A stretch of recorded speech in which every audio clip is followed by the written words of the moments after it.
Hi everyone, in front of me I've got a ZTE Pad 11 and let me share with you how to allow unknown sources on this device. So let's begin with opening the settings, and here in this left section we have to scroll and find the apps. Then let's scroll down and find Special App Access, and here localize the option Install Unknown Apps. So right here we've got the apps which are allowed or not allowed to install some content, and of course we can change it. So let's pretend I'd like to download the app from Chrome from a specific website.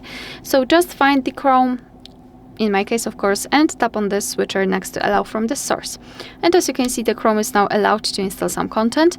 Be aware, because you're doing it on your own responsibility, some third-party apps aren't verified by the developer, so you may put your data and actually whole device at risk, so remember about that and choose the apps wisely.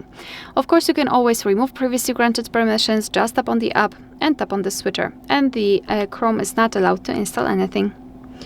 Alright, so that will be all. Thank you so much for watching. Please hit the subscribe button and leave the thumbs up.